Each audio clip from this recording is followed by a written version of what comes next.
नमस्कार साथियों, online classes में आपका स्वागत। आज का विषय है लौकिक साहित्य परंपरा। बीए पार्ट द्वितीय के लिए हिंदी साहित्य में लौकिक साहित्य परंपरा में देखते हैं। आदिकाल में धर्माश्रित और राजाश्रित काव्य रचनाओं के अतिरिक्त लोकाश्रित साहित्य भी लिखा गया है। यह साहित्य अत्यंत सरस, मार्मिक, प्रेम और श्रृंगार से युक्त, रोचक और मनोरंजन से युक्त तो है ही, जीवनोपयोगी भी है।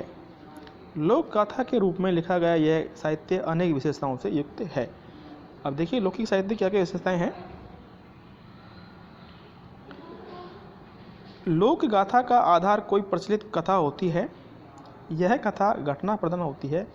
घटनाएं प्राय युद्ध, प्रेम, अपराध, अंधविश्वास अथवा मृत्यु जैसी शाश्वत होती है।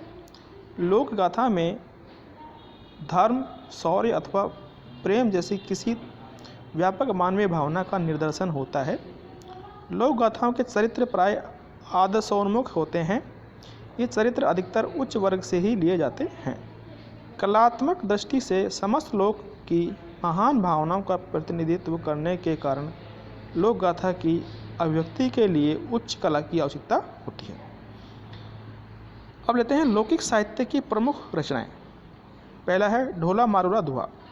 राजस्थान में प्रसिद्ध यह एक प्राचीन प्रणय प्रधान लोक गाथा काव्य है। यह 11वीं शताब्दी में रचित माना जाता है। इसमें राजपूतों के कछवा वंश के राजा नल के पुत्र ढोला तथा पुगल के राजा पिंगल की पुत्री मारवणी की प्रणय कथा काव्यबद्ध की गई है। दूसरा है बसंत विलास। आदिकाल की सीमा में प्रणीत एवं श्रृंगार रस की सरस मधुर काव्य धारा प्रवाहित करने वाली यह एक अनुपम कृति है, जिसके रचनाकार का नाम अज्ञात है। 84 दोहों की एक छोटी सी रचना है, जिसमें बसंत ऋतु के मादक वातावरण तथा जनजीवन, विशेषतः युवक युवतियों के ऊपर पड़ने वाले उसके मादक एवं उत्तेजक प्रभाव का चित्ताकर्षक चित्रण किया गया है। डॉक्टर माता प्रसाद गुप्त ने लिखा है, यह एक अत्यंत सरस साहित्यिक कृति है और आधुनिक भारतीय आर्य भाषा साहित्य के आदिकाल में बेजोड़ है। इस रचना का एक दोहा उदाहरणार्थ प्रस्तुत है। इहनी पानी कोयली कूंजई पूंजय युवती मनोर, विदुर वियोगिनी धूजय पूजय मयण किशोर। तीसरी रचना का नाम है जयचंद्र प्रकाश और जय मयंक जस चंद्रिका। भट्ट केदार ने जयचंद्र प्रकाश और मधुकर ने जय मयंक जस चंद्रिका 1168 ईस्वी में लिखी। इन ग्रंथों में जयचंद की प्रशस्ति यहाँ लिखी है।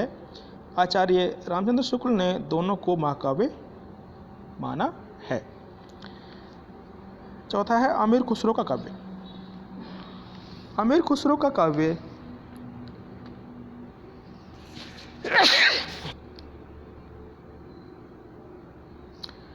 अमीर खुसरो का काव्य अमीर खुसरो को अबुल हसन भी कहते हैं। अमीर खुसरो खड़ी बोली के आदि कवि माने जाते हैं। इनके द्वारा खड़ी बोली में रचित मुकरियाँ, पहेलियाँ तथा ढकोसले आदि खड़ी बोली की प्रारंभिक रचनाएं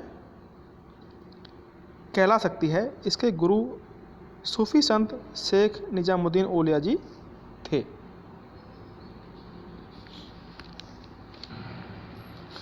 पांचवा है विद्यापति का साहित्य। हिंदी साहित्य में विद्यापति का महत्व अक्षुण्य है। काल विभाजन की दृष्टि से हिंदी साहित्य के इतिहास में ये आदिकाल में आते हैं और काव्य सर्जन की दृष्टि से भक्ति काल में। इनका समय 1350 से 1460 ईस्वी तक माना जाता है। इनका जन्म बिहार के दरभंगा जिले के यूरोपीय ग्राम में हुआ था। मिथिला नरेशों के आश्रय में उनका सम्मान पूर्वक समय व्यतीत हुआ। विद्यापति का कृतित्व निम्न प्रकार है। कीर्ति लता और कीर्ति पताका दोनों ही वीर रस के काव्य हैं और अवहट्ट भाषा में लिखा गया है। पदावली जो कि मैथिली भाषा में लिखी गई है। इनका संक्षिप्त परिचय देखते हैं। पदावली विद्यापति द्वारा मैथिली में रचित पदावली का वर्णन विषय राधा और कृष्ण के भौतिक और श्रृंगारिक प्रेम का वर्णन है। इसमें वह संधि, नक्श, अभिसार, मान आदि का खुलकर कवियों ने चित्रण किया है। कीर्ति लता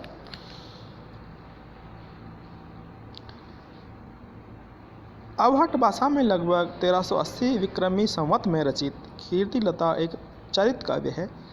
इस अपूर्व ऐतिहासिक काव्य में कवि के आश्रयदाता कीर्ति सिंह का यशोगान वर्णित है। 4 पल्लवों में विभक्त इस चरित काव्य को विद्यापति ने पुरुष कहानी कहा है। इस कृति का आरंभ भृंग भृंगी संवाद में होता है। विद्यापति ने इसकी भाषा को देसिल बयाना की संज्ञा दी है। इस काव्य में विद्यापति ने जौनपुर तथा वहाँ बहने वाली गोमती नदी का सुंदर चित्रण किया है। कीर्ति पताका। इस कृति में शिव सिंह के युद्धों का विस्तृत वर्णन है। टिप्पणी देखिए। कीर्तिलता एवं कीर्ति पताका में विद्यापति ने गद्य का भी प्रयोग किया है। विद्यापति को हिंदी साहित्य में वही स्थान प्राप्त है जो जयदेव को संस्कृत साहित्य में प्राप्त है। विद्यापति हिंदी साहित्य में पद शैली के प्रवर्तक और सूरदास के पथ प्रवर्तक माने जाते हैं। हजारी प्रसाद द्विवेदी ने विद्यापति को श्रृंगार रस का सिद्धवाक कवि मानते हुए पदावली में वर्णित उनकी राधा से संबंध लिखते हैं। जहाँ चंडीदास के पदों में राधा के अत्यंत कोमल एवं सुकुमार हृदय का परिचय मिलता है, वहीं विद्यापति की राधा अधिक विलासवती एवं विदग्ध है। डॉक्टर बच्चन सिंह ने विद्यापति को अपरूप का कवि मानते हुए उन्हें हिंदी का जातीय कवि कहा है। विद्यापति को शुद्ध श्रृंगारी कवि मानने वाले विद्वानों में हैं आनंद प्रसाद दीक्षित, डॉक्टर शिव प्रसाद सिंह, प्रेमचंद, रामकुमार वर्मा, आचार्य रामचंद्र शुक्ल।